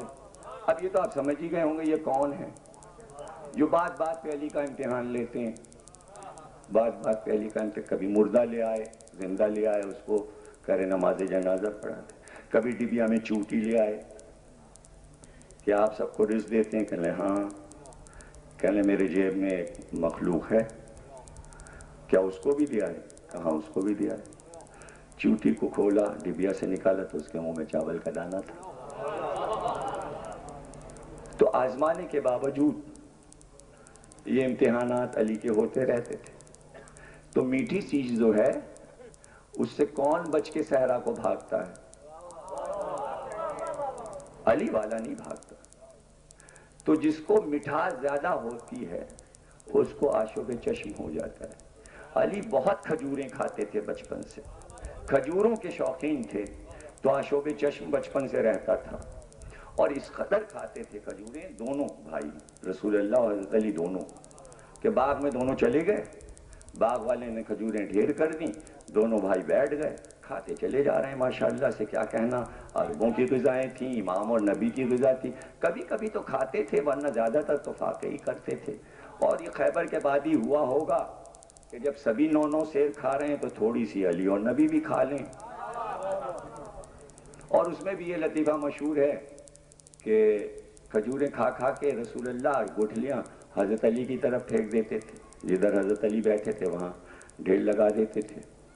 تو علی کی طرف زیادہ گٹھلیاں ہو گئیں، نبی کی طرف نہیں تھیں۔ یہ مزاح المومنین کی جو مثالیں نبی نے دی ہیں اس میں یہ واقعہ بھی لطائف عرب میں لکھا ہوا ہے، لکھنے والے سبھی ہیں، اپنے بھی پرائے بھی، مناقب شہر عاشوب میں بھی یہ واقعہ ہے مشہور کتاب میں۔ تو نبی نے کہا کہ علی دیکھو گٹھلیوں سے پتہ چل رہا ہے زیادہ کھجوریں کس نے کھائیں، ابھی جس کے طرف بیج ہیں اس نے زیادہ کھائی ہیں۔ تو حضرت علی نے کہا جی ہاں میں یہ دیکھ رہا ہوں، میں گٹھلیوں کے کون کھا رہا ہے۔ تو کھجور بہرحال میٹھی چیز عربوں کی غذا تھی، اور حضرت علی بچپن سے شوقین تھے، اور ہر عرب ہوتا ہی ہے کھجوروں کا شوقین، تو آشوب چشم اس سے رہتا تھا۔ لیکن رسول اللہ نے طے کیا تھا شاید کہ خیبر کے دن اعلان کے ساتھ اب علی کا آشوب چشم ختم ہی ہو جائے۔ تو ہوا یہی کہ جب علی آ گئے تو رسول اللہ نے کہا علی کو لاؤ، تو سلمان و ابو ذر نے کہا انہیں آشوب چشم ہے، تو آپ نے کہا جاؤ علی کو لاؤ، جاؤ علی کو لاؤ۔ دو صحابی گئے اور ان کے ساتھ حضرت علی دونوں کے بازوؤں پہ ہاتھ رکھے ہوئے آئے۔ جب علی آئے تو رسول اللہ نے علی کا سر اپنے زانوں پہ رکھا اور اپنا لعاب دہن نکال کر علی کی دونوں آنکھوں میں لگا دیا۔ یہاں حضرت علی فرماتے ہیں کہ اس دن کے بعد پھر مجھے آشوب چشم نہیں ہوا، اور ایک بات اور میرے ساتھ ہوئی کہ گرمی میں گرمی نہیں لگتی تھی، سردی میں سردی نہیں لگتی تھی۔ یعنی رسول کے لعاب دہن کے بہت سے اثرات تھے۔ آپ فرماتے تھے اگر میں گرمی میں موٹا ٹاٹ پہن لوں تو مجھے گرمی نہیں لگے گی، اور سردی میں ہلکا کرتا پہن لوں تو مجھے سردی نہیں لگے گی۔ خیبر کے بعد حضرت علی کہتے تھے کہ رسول اللہ کے لعاب دہن میں یہ معجزہ تھا۔ اب میری آنکھیں کھیرا تھیں اور آشوب چشم دور ہوا، اور اس کے بعد جو رات میں اعلان کیا تھا کہ کل علم اس کو دوں گا جو مرد ہوگا، کرار ہوگا، غیر فرار ہوگا، بڑھ بڑھ کے حملے کرنے والا ہوگا، اللہ اور رسول اس سے محبت کرتے ہوں گے، وہ اللہ اور رسول سے محبت کرتا ہوگا۔ یعنی ایک صفت نہیں علمدار کی بتائی، 6 صفتیں بتائیں، یعنی شرط بتائی کہ جو ہمارا علم اٹھائے اس میں یہ 6 صفات ہونی چاہیے۔ خیبر کے بعد علمدار کا ایک معیار بن گیا کہ علمدار ایسا ہوتا ہے، بڑھ بڑھ کے حملے کرتا ہے، میدان فتح کرتا ہے، اس کے ہاتھوں پر، دونوں ہاتھوں پر اللہ فتح دیتا ہے، کرار ہوتا ہے، غیر فرار ہوتا ہے، اللہ اور رسول اس سے محبت کرتے ہیں، وہ اللہ اور رسول سے محبت کرتا ہے۔ کہتے ہیں کہ سب رات کو بہت جاگے تھے، اس انتظار میں دیکھیے علم کل کس کو ملتا ہے۔ تو رسول اللہ نے علم والے دن کی شب میں پوری امت سے شب بیداری کروائی، یعنی علم کل نکلے گا، آج رات بھر جاگو۔ خیبر کے میدان میں علم کے جلوس کی بھی بنیاد پڑی اور شب بیداری کی بھی، اور علی علی کی بھی، یعنی یہ سب چیزیں لازم و ملزوم ہیں، جلوس، علم، علی، علی، یہ سب ایک ساتھ ہیں، اور خیبر کے میدان میں ان کی بنیاد پڑ رہی ہے۔ تو ہر ایک یہ چاہتا تھا علم ہمیں ملے، سبھی خواہش کر رہے تھے، تو سب اپنے کو نمایاں کر کر کے دکھا رہے تھے، اور رسول اللہ نے یہ کیا کہ علم ہاتھ میں لیا اور 3 بار علم کو ایسے کر کے جنبش دی۔ تو ہوتا یہ تھا کہ جب علم ایسے جاتا تھا تو سب پیچھے ہٹتے تھے، جب رسول ایسے ہاتھ کرتے تھے تو سب آگے آتے تھے، یعنی علم ہر ایک کی جنبشوں پر گواہ تھا، یعنی دل کی دھڑکن اور علم کے پھریرے کی جنبش ایک ساتھ ہو رہی تھی کہ دیکھیے ہمیں مل جائے۔ کہ ایک بار رسول اللہ نے علم علی کو عنایت کر دیا۔ اب رسول جس کو جو دے دیں وہ کوئی اس سے لے لے، یہ کیسے ہو سکتا ہے؟ علم علی کا ہو گیا، گھوڑے پہ بیٹھے۔ گھوڑا اس دن جو تھا وہ نجاشی کا تحفہ تھا، ابھی تک استعمال نہیں ہوا تھا، نہ وہ گھوڑا تھا نہ وہ گدھا تھا، وہ ٹٹو تھا۔ وہ ٹٹو تھا، اور اس کا ابھی تک رسول اللہ نے کوئی نام بھی نہیں رکھا تھا. جتنے گھوڑے رسول اللہ خریدتے تھے پہلے اس کا نام رکھ دیتے تھے. یہ بیچارہ جب سے نجاشی نے بھیجا تھا اس کا کوئی کام ہی نہیں تھا. 7 ہجری تک یہ ایسے ہی مدینے میں چرتا پھرتا تھا. رسول اللہ کہتے تھے اس کو چھیڑنا نہیں، اس کو بس چرنے دو. خیبر میں وہ ساتھ آیا. یہ ہے نبی کی بصیرت. پہاڑیوں کی لڑائی تھی، گھوڑا کوئی ساتھ نہیں آیا، اس لیے کہ گھوڑا پہاڑیوں پہ نہیں دوڑ سکتا. سمجھے نا؟ ٹٹو پہاڑیوں پہ آسانی سے چڑھ جاتا ہے، اور اس کا نام بھی نہیں تھا. اب خیبر میں کارنامہ کرے تو اس کا نام پڑ جائے.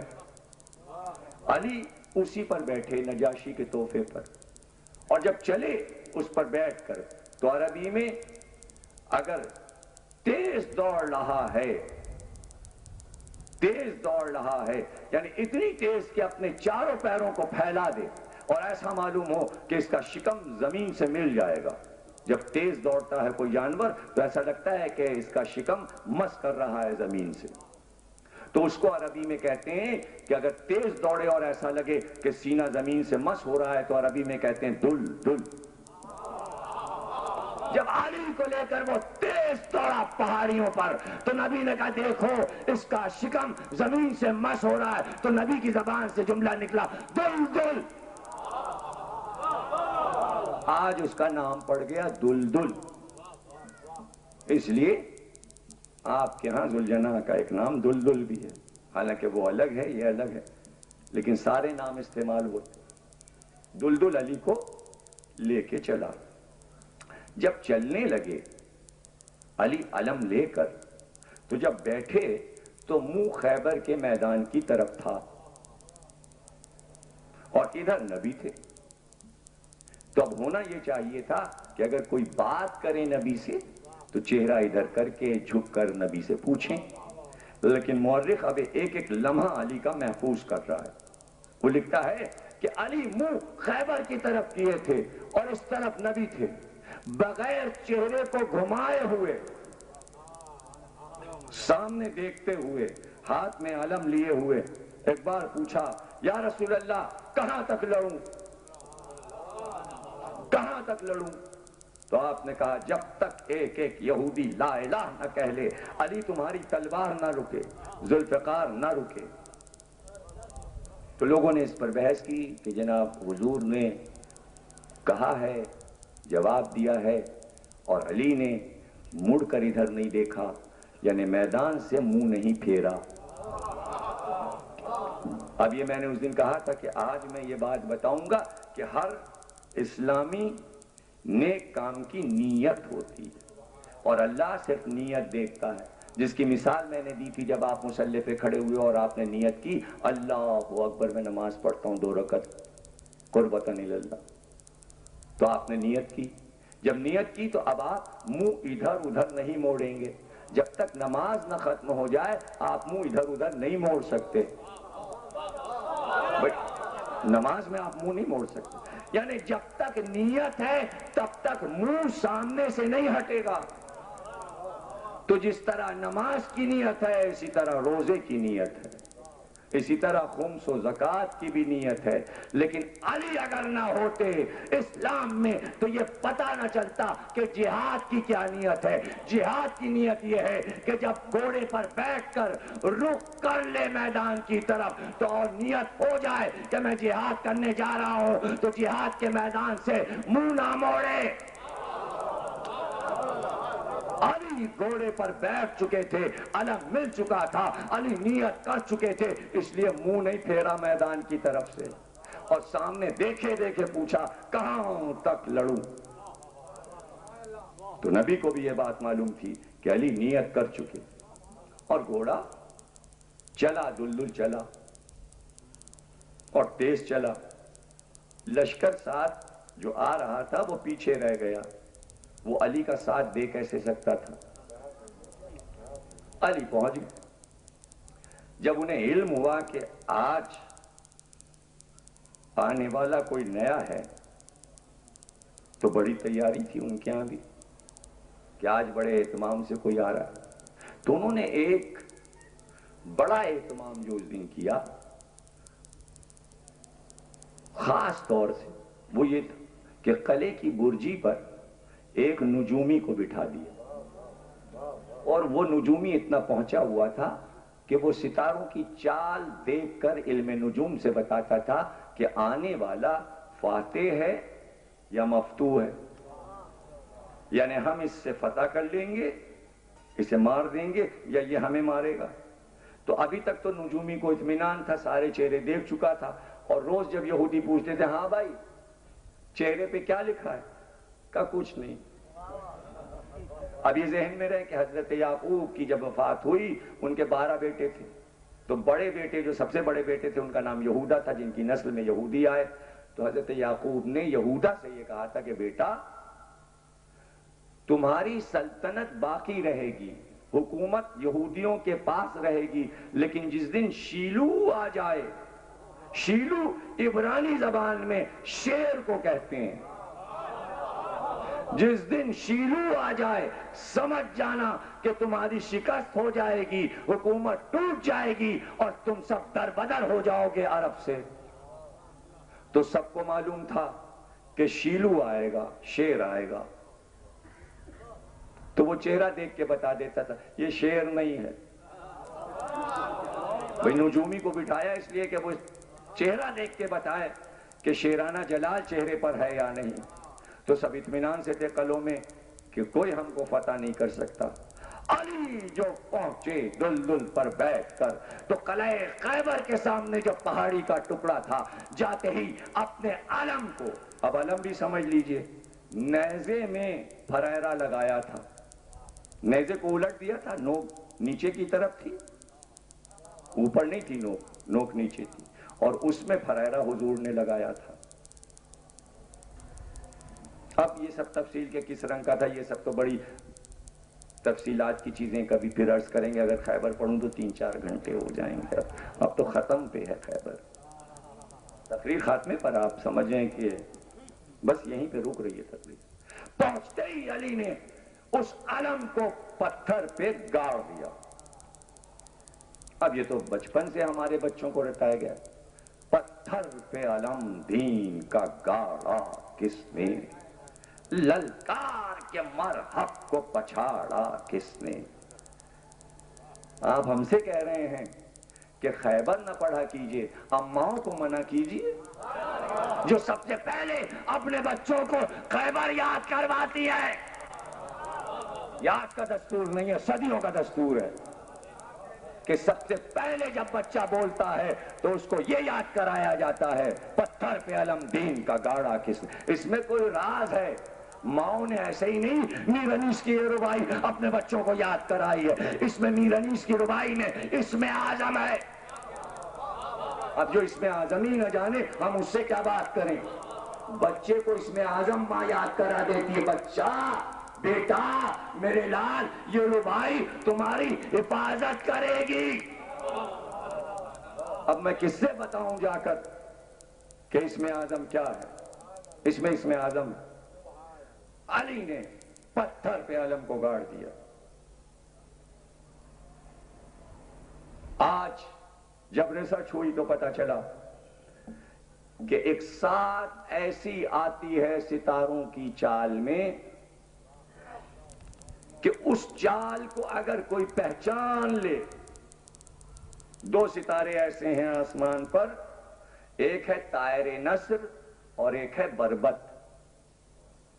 طائر نصر کی چال یہ ہے کہ وہ پورے دن میں اپنے دائرے کو کامل کر لیتا ہے، یعنی 12 گھنٹے میں کل اس کا ایک چکر ہے جیسے زمین کا۔ لیکن طائر نصر جو ہے، جو بربط کے گرد گھوم رہا ہے، طائر نصر ایک چکر 2500 برس میں پورا کرتا ہے، 2500 میں اس کا ایک چکر پورا ہوتا ہے۔ ان کو اطمینان یہ تھا کہ ہمارا ستارہ طائر نصر ہے، نصر کہتے ہیں گدھ کو، چونکہ وہ سیارہ گدھ سے ملتا ہے، اور گدھ کا سیارہ جو ہے وہ یہودیوں کا ستارہ تھا، اور انہیں معلوم تھا کہ 2500 برس میں جب تک کہ یہ چکر پورا نہیں ہوتا ہماری حکومت ختم نہیں ہوگی۔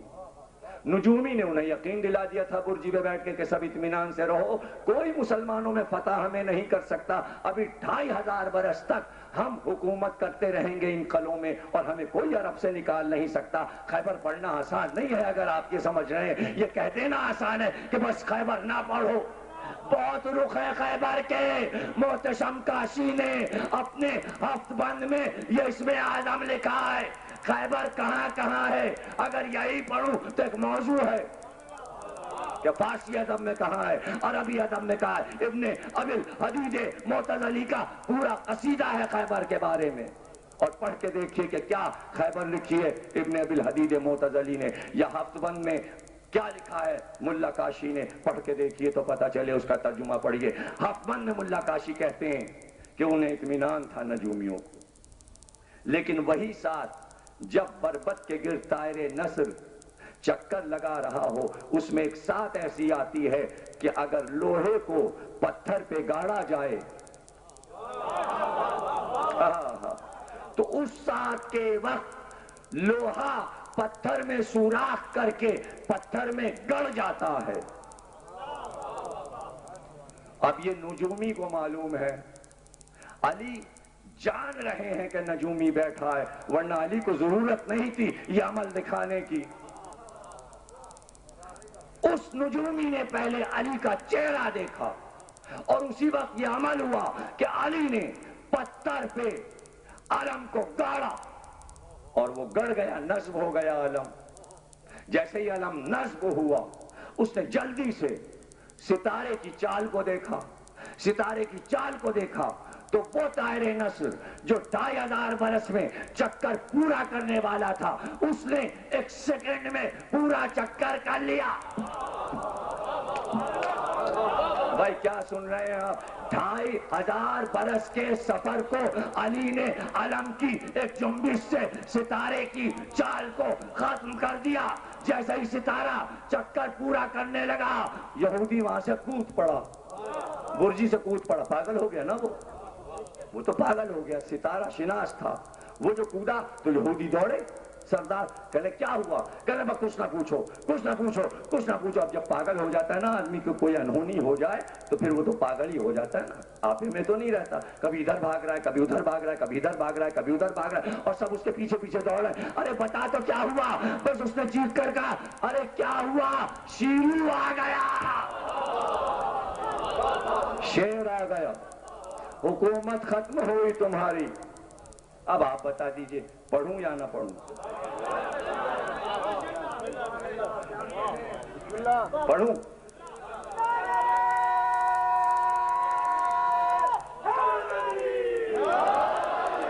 اور ملیر والے کہہ رہے ہیں نہ پڑھیے۔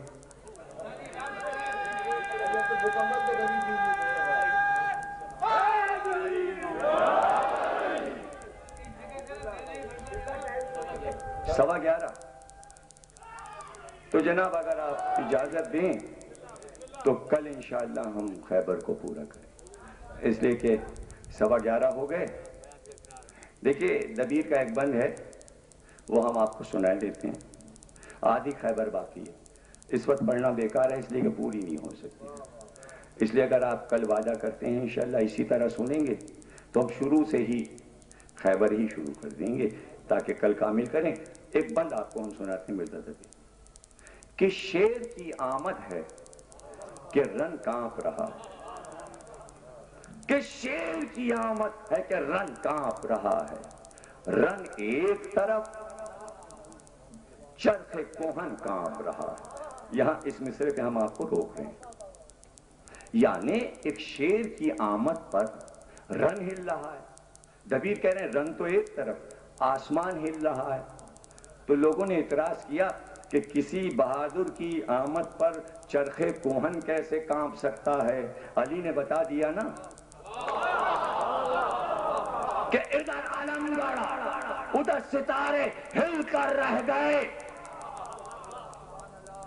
کہ شیر کی آمد ہے کہ رن کانپ رہا ہے، رن ایک طرف چرخ کوہن کانپ رہا ہے، رستم کا بدن زیر کفن کانپ رہا ہے، وہی ہر قصر سلاطین زمن کانپ رہا ہے۔ شمشیر بکتے کے حیدر کے پسر کو، شمشیر بکتے کے حیدر کے پسر کو، بھئی جبریل لرزتے ہیں سمیٹے ہوئے پر کو، جبریل لرزتے ہیں سمیٹے ہوئے پر کو۔ عباس آ رہے ہیں، عباس آ رہے ہیں۔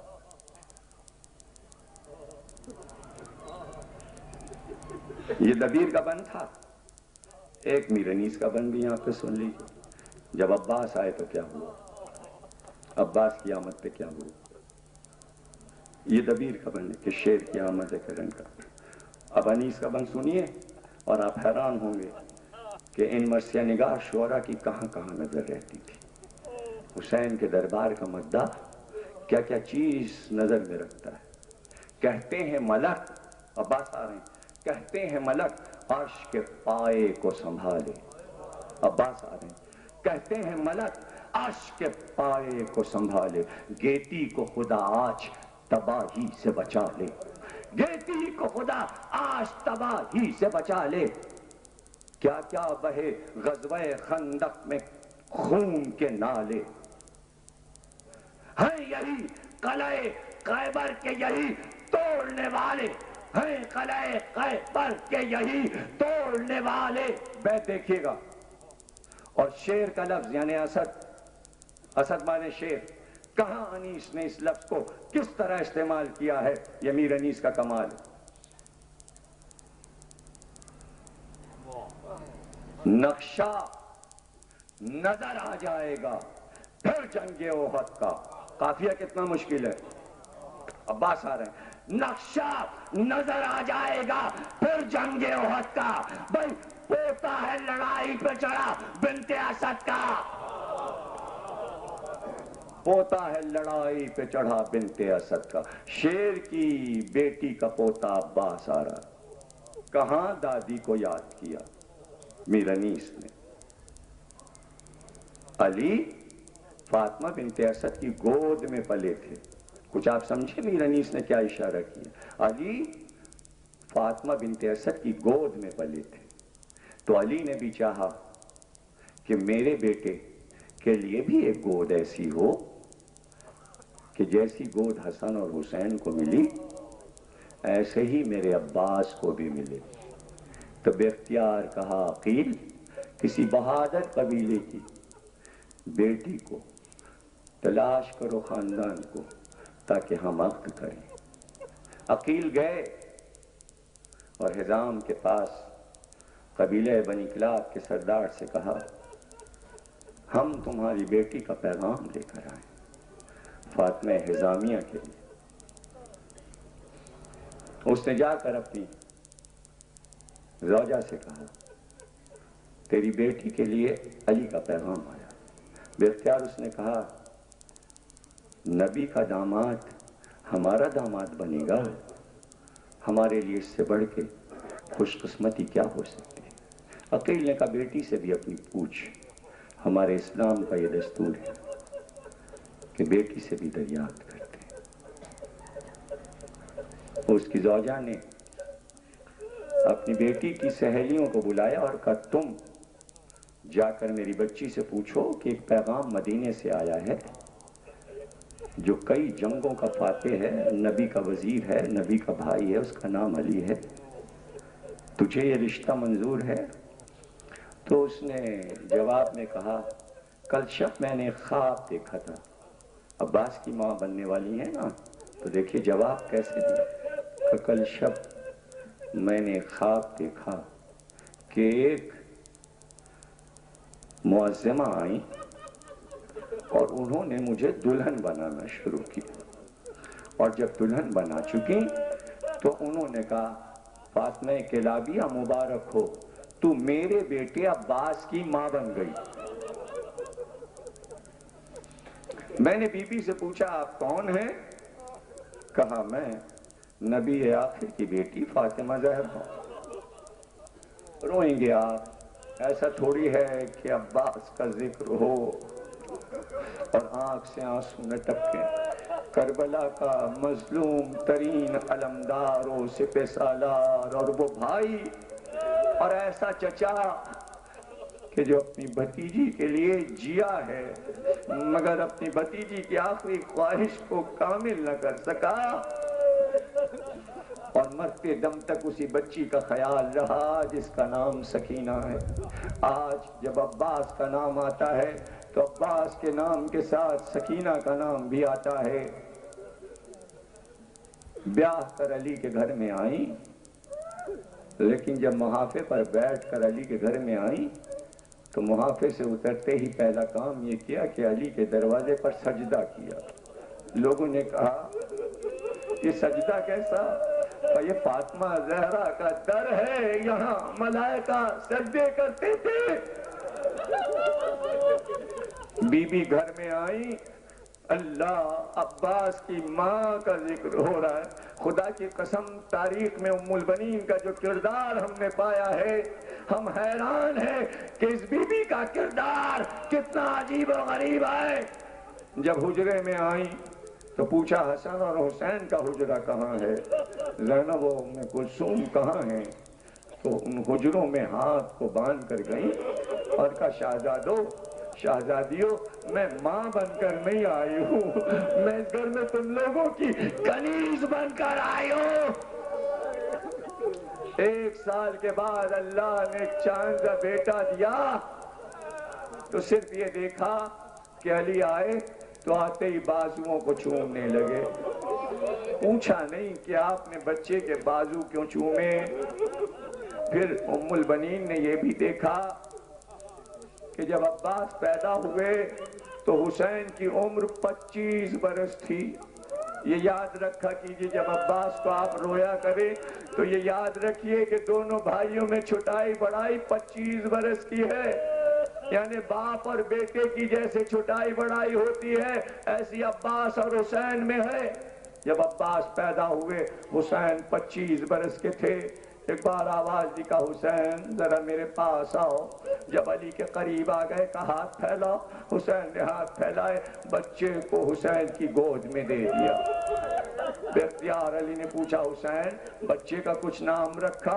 کہ چہرے سے تو یہ عباس لگتا ہے، شیر معلوم ہوتا ہے۔ علی نے کہا بس آج سے ہم انہیں عباس کہیں گے۔ اس دن سے عباس حسین کے سینے پر سونے کے عادی ہو گئے۔ راتوں کو پیار کرتے کرتے بڑا بھائی چھوٹے بھائی کو سینے سے لپٹا کے سو جاتے دونوں بھائی۔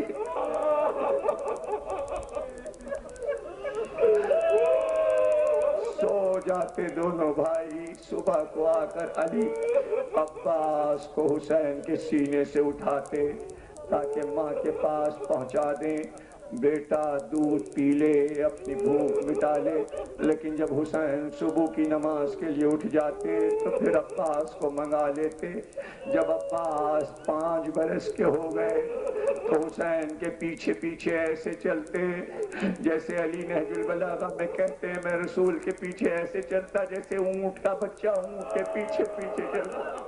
اور جب حسین تکبیر کہہ کر مصلی پہ کھڑے ہوتے تو عباس بھی پہلوں میں نماز پڑھنے کھڑے ہو جاتے۔ اور جب عباس 7 برس کے ہوئے تو حسین جب باہر نکلتے تو بیٹا 7 دربان بنا ہوا علی کا یہ بیٹا۔ اور جب عباس 9 برس کے ہو گئے تو مدینے میں یہ مشہور ہو گیا کہ اگر کسی گھر میں پانی ختم ہو جائے تو عباس ایک ایک گھر پہ پکارتے پانی ہے تمہارے گھر میں۔ اگر کسی گھر سے صدا آ جاتی اے عباس ہمارے گھر میں آج پانی ختم ہو گیا، عباس مشکیں بھر بھر کے لاتے، مدینے کے ہر گھر میں پانی پہنچا دیتے۔ ارے سقا تو بچپن سے مشہور ہو گئے تھے عباس۔ حسین کے گھر کا پانی عباس بھر کے رکھتے تھے کہ حسین کے بچے کبھی پیاسے نہ رہیں۔ اتنا خیال تھا عباس کو۔ ایک بار ایسا ہوا کہ ام البنین کے پاس عباس سو رہے تھے کہ ام البنین نے خواب دیکھا۔ خواب کو دیکھتے ہی اٹھ بیٹھی اور رونے لگی۔ علی آ گئے، کہا ام البنین رونے کا کیا سبب ہے؟ کہا میرے والی، بیٹا میرے پہلو میں تھا لیکن میں نے خواب دیکھا۔ کہ کیا دیکھا؟ کہ میں نے خواب میں دیکھا کہ ایک صحرا ہے، اس صحرا میں میرا بیٹا دوڑ رہا ہے، لیکن اس کے ایک پشت پہ طوبہ کا درخت بلند ہے اور ایک طرف چشمہ کوثر ایک کاندھے کے پاس بہ رہا ہے، لیکن میرا بیٹا دوڑتا جاتا ہے اور کہتا جاتا ہے الا تش الا تش، میں پیاسا ہوں۔ تو میں نے ابھی نے جگا کر پوچھا عباس پیاسے تو نہیں ہو؟ تو یہ کہہ کر سو گئے نہیں اماں میں پیاسا نہیں ہوں، لیکن خواب مجھے پریشان کر رہا ہے۔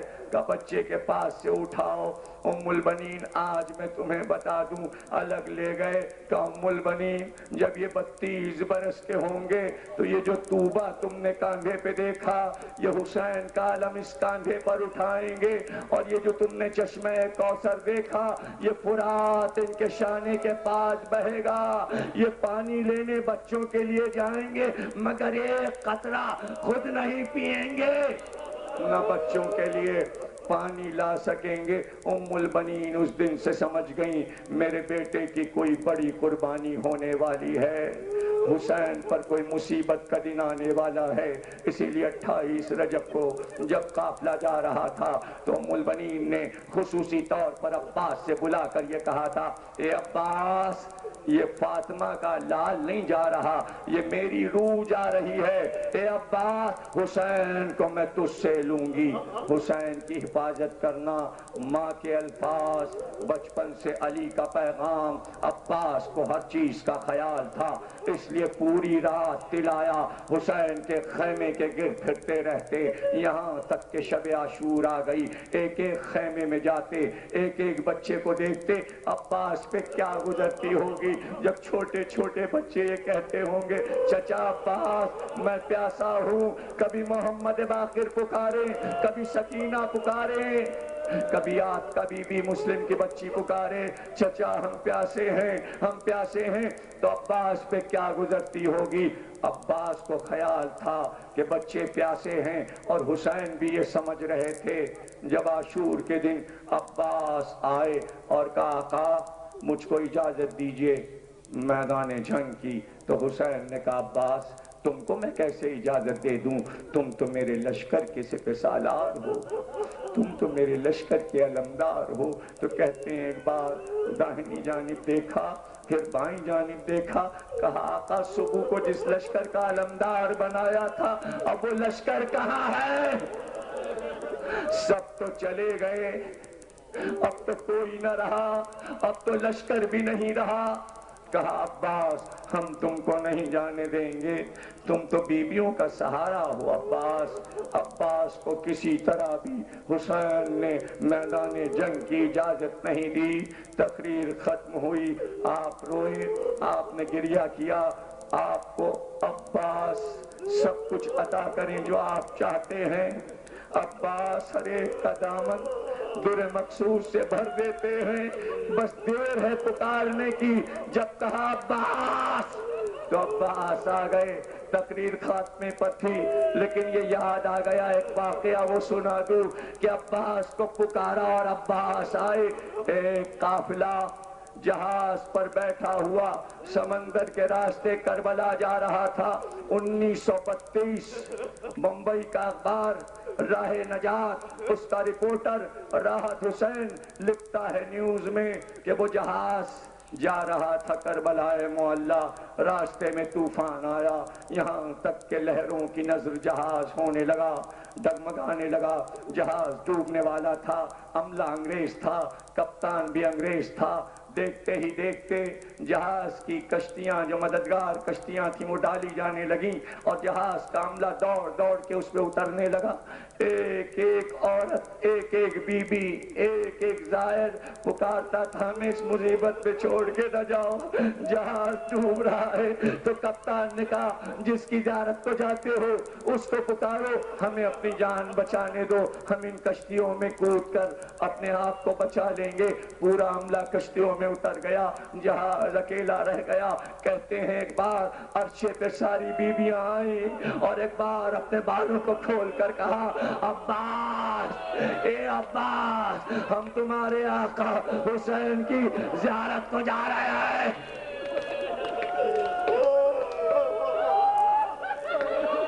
کیا کہنا، کس طرح رو رہے ہو؟ ہاں عباس کو اسی طرح روتے ہیں۔ آج تو 8ویں مجلس ہو گئی، کل تو الوداع ہے، اب کل کی آخری رات ہے۔ اب 1 سال کے بعد یہ تاریخ آئے گی عباس کی 8 محرم کی۔ یہ سوچ کے ابھی رو لو کہ رات گزر چکی ہے، ابھی ہم گھر چلے جائیں گے، بھئی یہاں سے چند آنسو گرا کر اٹھیں تاکہ ام البنین کو پرسا دے لے۔ آخری جملے ہیں، یہ سات گزرنے والی ہے۔ ایک بار وہ عملہ واپس ہوا، کپتان واپس آیا، اپنے جہاز میں واپس آیا۔ اب جہاز لہروں پہ رک چکا تھا، طوفان جا چکا تھا۔ ایک ایک نے پوچھا، تم تو چلے گئے تھے، اب واپس کیوں آ گئے؟ کہا جب ہم نے اپنی کشتیاں سمندر میں چھوڑ دی تو ایک بار ہم نے دیکھا کہ لہروں پر ایک گھوڑے سوار آ رہا ہے،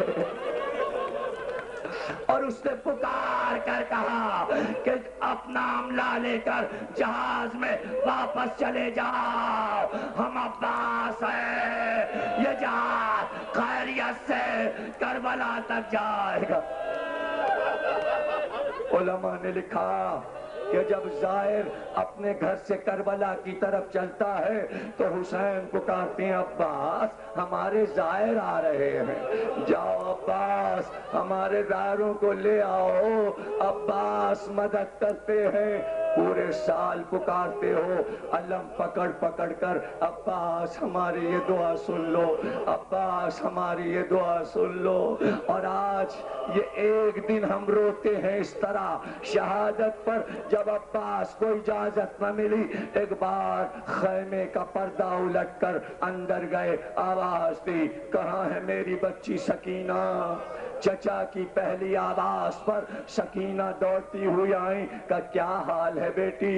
کہا چچا اب تو جان لبوں پر آ گئی، آپ علمدار بنے، میں تو سمجھتی تھی کہ پانی مل جائے گا۔ کہا سکینہ میرا وعدہ ہے میں تمہیں پانی پلاؤں گا، لیکن سکینہ چل کے اپنے بابا سے اجازت دلا دو، میں ابھی پانی لے کر آؤں گا۔ سکینہ دوڑ کر گئیں، ایک سوکھی ہوئی مشک لے کر آئیں۔ عباس نے اپنے علم کو سلامی دی، علم جھکا، سکینہ نے اپنے ہاتھ سے مشک باندھی، اتنے مبارک ہاتھوں سے مشک بندھی کہ آج تک مشک علم سے جدا نہیں ہوئی۔ یہ چچا اور بھتیجی کا پیار ہے کہ مشک اور علم ساتھ ساتھ، علم ہاتھ میں لیا، سکینہ کو گود میں لے کر حسین کے پاس پہنچے۔ جیسے ہی حسین نے دیکھا کہ عباس سکینہ کو گود میں لے کر آ رہے ہیں، عباس سے کچھ نہیں کہا، سکینہ کی طرف مڑے، کہا سکینہ اب چچا کو پا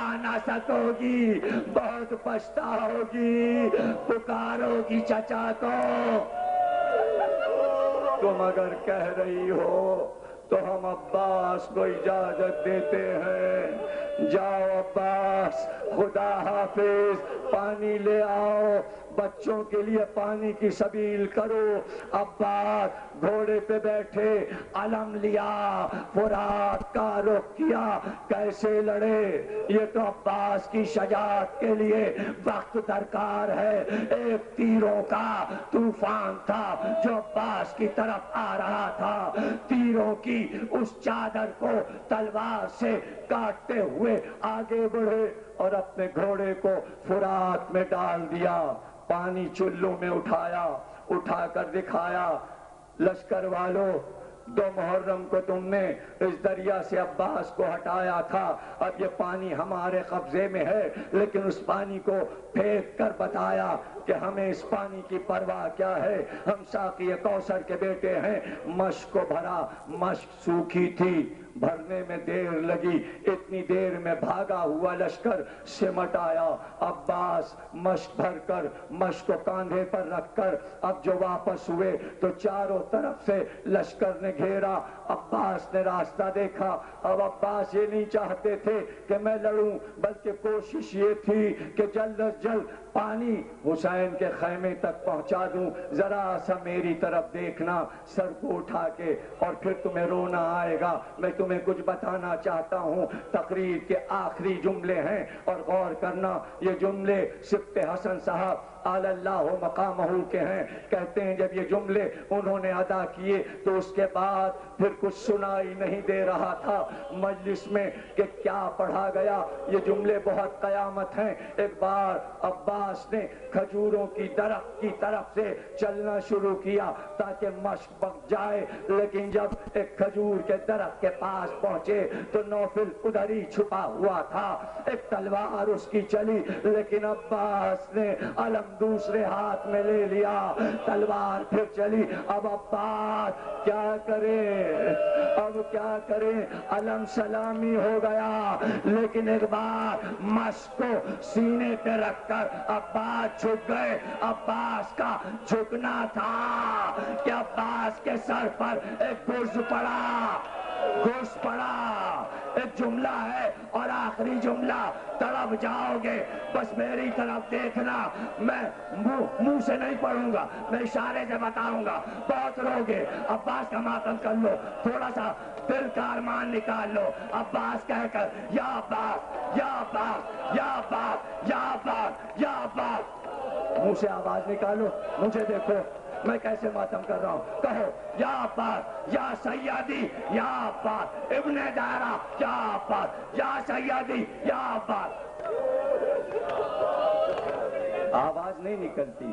آئے ہائے کیسے ماتمدار. ہم کو دیکھو چار چار پڑھ رہے ہیں. آج ہماری 35ویں تقریر ہے اور آواز دیکھو ہم کیسے ماتم کرا رہے ہیں. کیسے؟ یا سیدی، یا سیدی، یا سیدی ابن دارا، یا عباس، یا سیدی، یا سیدی. آواز، آواز، یا سیدی، یا سیدی، یا سیدی، یا سیدی، یا سیدی. آخری جملے پر کہتے ہوئے کھڑے ہونا. آواز نہ رکے، آواز نہ رکے. آخری جملہ سنو. کہتے رہو یا عباس، کہتے رہو یا عباس. آخری جملہ سنو. مولانا کہتے ہیں کہ جب بھی کوئی سوار گھوڑے سے گرا، گھوڑے سے گرا تو اپنا ہاتھ زمین، جب بھی کوئی سوار گرا تو اپنے کو بچاتا. جب بھی کوئی سوار گھوڑے سے گرا، اب کیا پڑھوں، اب کیا پڑھوں؟ تو یا سیدی، یا سیدی. جب عباس گرے، جب عباس گرے تو عباس، عباس، عباس